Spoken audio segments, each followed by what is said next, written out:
We are live. Let me retweet.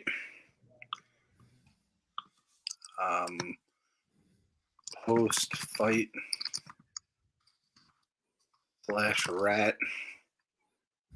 Rats and raccoons, baby. / rat. No other team, no other fan base gets this weird.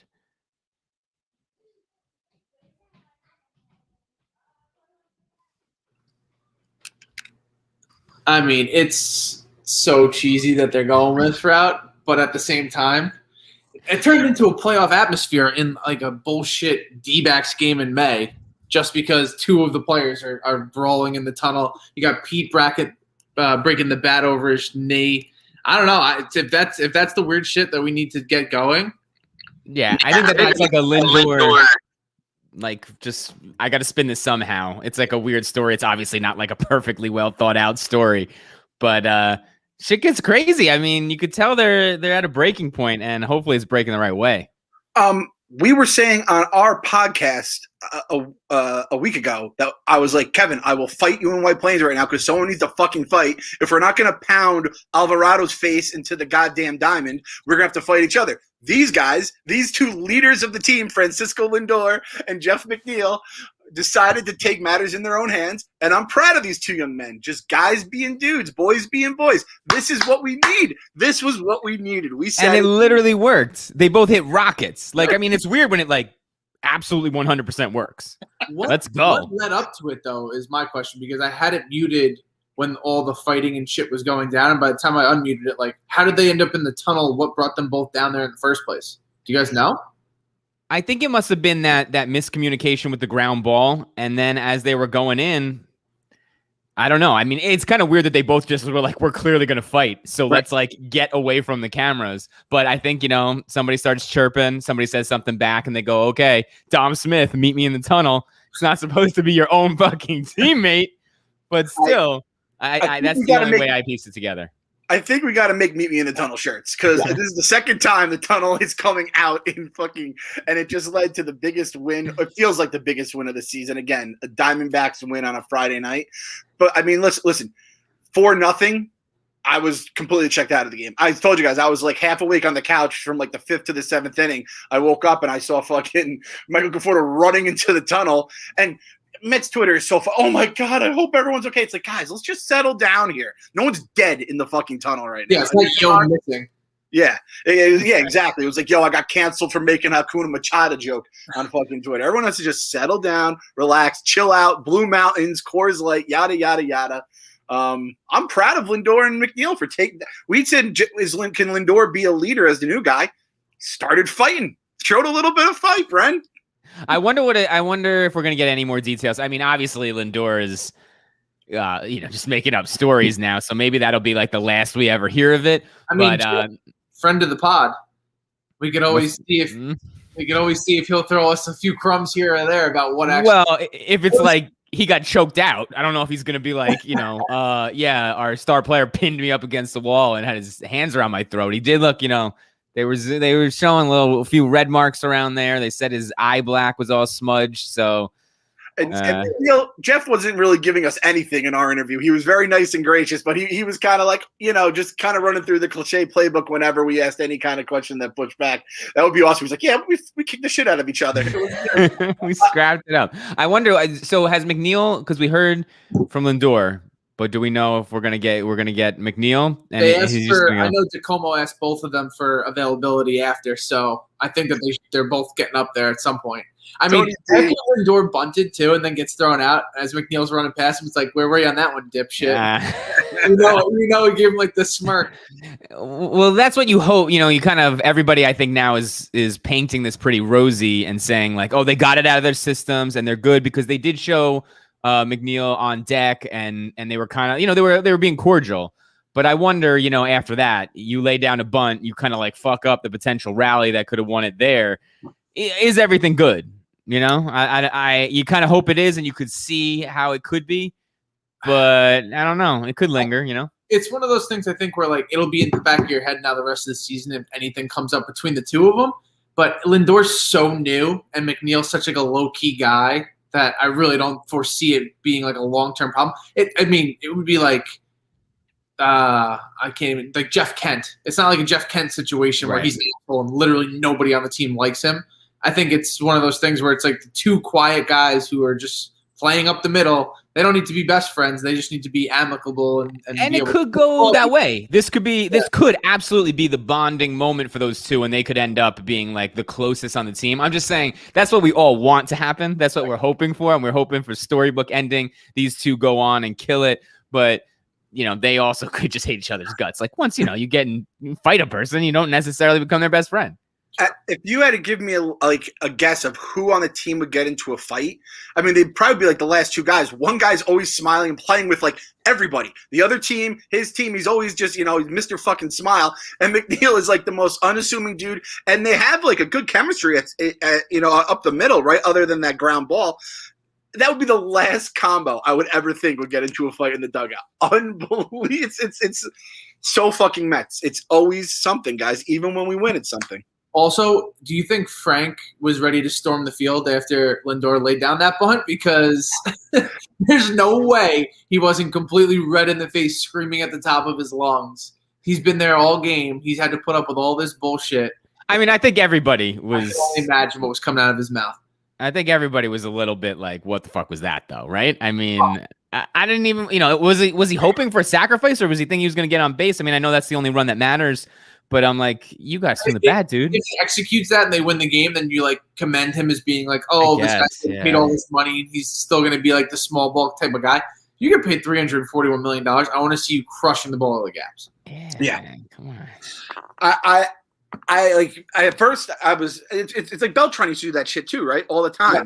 And it would drive you crazy. It's like, we're not paying you all that money to not do it, but whatever. Maybe I don't like. Do you think he could honestly been like, let me get McNeil on second and see if we can fucking get him home? And I don't know if you think like that, but I mean, hey, he executes it. He lays down a perfect bunt. Obviously, it's slightly different. You're not like killing him over it, but when it's that bad, it was like an easy out. I mean, come on. It's also like the same argument when they put the shift on the power hitter, and they're like, well, why doesn't they just bunt it over there? It's like, because nobody wants to watch that. It's like the most boring part of the entire game of baseball in the most boring sport that there is. So, I don't want to see our star superstar in the clutch try to lay it down and opt out there. You can't do that. I just can't believe they fucking fought in the tunnel, and then Lindor hits a home run. It's a fucking home run when he can't get a hit for a fucking week. He hits a home run. It's I had no idea. I would not have I was not thinking fight at all. I had no idea what was going on in the tunnel, but I definitely didn't think fight. And then when Gary was talking about, it's very telling that Lindor is not smiling after that home run. And I'm like, wait a minute. All right, wait. Well, so something's going on. I hadn't pieced it together. I don't know if it was like obvious to everybody right from the gate, but it's just weird to think that there was like this tension going on. You saw Conforto run down there and then pop right back out, because I guess it was probably dead by then. He was, like they weren't like still at each other's throats. But he must be like, oh boy, what the fuck is going on here? I mean, but that winning this game, fucking Patrick Mazeika of all people, we had to win this game because you fight and then you lose another game in Mets fashion, however that is, just like heartbreaking way. Like that's not great. You come through and you win it. Everybody's happy. It was going to be a defining moment one way or the other. So it's one of those things. I think maybe McNeil was pissed off just because he hasn't been performing and he's pouting and doing like his thing, goes into the tunnel, and Lindor's like, what the fuck's going on here? You think it's one of those situations, like, stop being a me guy, like it's all about the team? Maybe, because he's always furious about every time he makes an out, right? Yeah.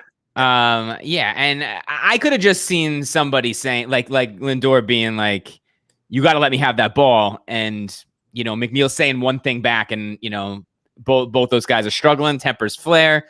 But I don't know. That would be very different if it was like Lindor trying to be the leader and like, guiding him, and it just didn't work out that way. But we'll probably never find out. We'll hear this stupid raccoon and rat story. I will say, like, my buddy was texting me too, and he's like, he loved it too. Like, everyone wants their team to be like the '86 Mets until they start acting like '86 Mets. He's like, ooh, this is a little extreme here, right? But like I kind of like that the story's not getting out. Like, you keep it in the clubhouse. That's how you know you have a good clubhouse. If it fucking stays, it does seem weird. Like it feels like Gary almost got tipped off. Maybe it wasn't even a player. It was like an attendant was like, "Hey Gary, by the way, this happened. Don't tell anyone." And Gary's a team first guy. So, but like Gary's not fucking eagle-eyeing Francisco Lindor's smile. I mean, he is I feel like Gary is a smart dude and get the good vibes of a ball player, but that seems a little bit of a stretch now. Definitely. I don't know. You never know how those things travel. And then you hear Steve Gelbs hinting at it, and we can't confirm. I'm like, Gelbs, this is your fucking job. Tell us what happened here. Like, that's your only job. The hot dogs and the trumpets are fun for fucking the other 161 games of the year, but when something happens, you gotta tell us. At least give us a hint. He's got to be running to the tunnel himself. Like, I want to see him and a cameraman running behind him. Like, we got to see what's happening here, Gelbs. Figure it out.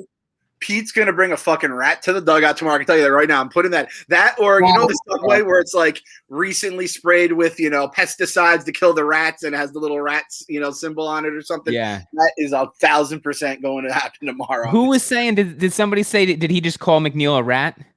Like, because that's how at first I heard it. He goes, "There was a rat in the tunnel." I was like, "Oh shit, is this? Are we going at each other now too?" But then obviously you hear that it was. He is the squirrel, right? Squirrel rat. Like you gotta see him. That would be all right. There was a squirrel in the tunnel, and I had to stomp it out. It's all like this subliminal shots at each other. I do want to hear McNeil though. I want to see Mazika game. What the fuck is going on right now? Is that Patrick Mazika? Not even Chris Mazika. Yeah, Mazika just shows up. And he's like, I don't even know these dudes.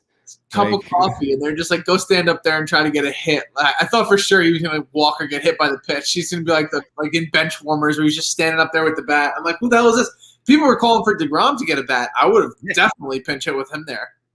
That I was thinking the same thing. I just don't know with the lat if it's if that fucks it up with I don't know like that, but leaping catch he had before. That's true. Yo, every time I see him, I'm like a mother with a toddler. I'm like, please be careful. Please be careful. Don't hurt yourself. I don't want you doing anything except the one super athletic thing that you're paid to do. And then other than that, I want you being like wrapped in bubble wrap. Take care of yourself, please.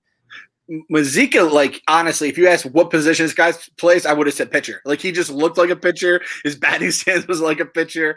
I don't even know what he plays. God bless him. And even when Keith and Ron are like saying it from the jump, like, "Oh, this is terrifying." I would be terrified right now. Like if you saw that guy, you'd say that guy's a professional pitcher. I'd say like that guy works at a supermarket or something. I saw him with his weird Justin Turner scraggly beard. I was like, I don't know. Maybe we got a shot here. Oh, yeah, and how they won. This is like how the Yankees won so many big games, like the dribbler off the fucking plate. This is the stupid shit that could maybe get Wait. You see the shirt he's wearing? What is it?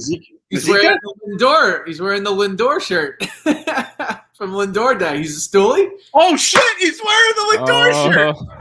Yes. Oh, what are the odds? This guy's coming out of the clouds. What are the odds? I mean, no, the odds are pretty good. Like this Patrick Mazika cup of coffee, dude. Yeah, he's a stoolie. This is perfect. Holy shit! Incredible. Oh, that's so funny. Good catch, Kyle. And Frank the Tank at the game live gets to watch the best game of the season. Probably was pissed the entire time. I looked at the timeline, not one mention of Lindor's time. Well, actually, no, he did put a video up saying it's about time.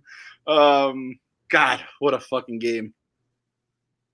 All right, well, see what again tomorrow. Yeah, we'll see what happens tomorrow.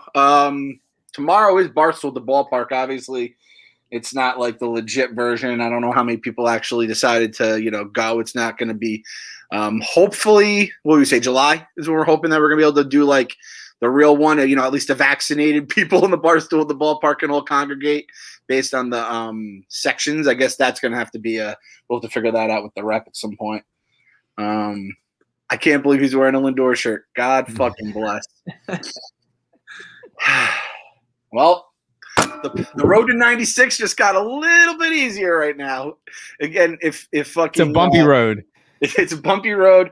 If all else fails, just fight each other in the tunnel, and you'll get your mojo back and start hitting fucking ropes and home runs and all that good shit.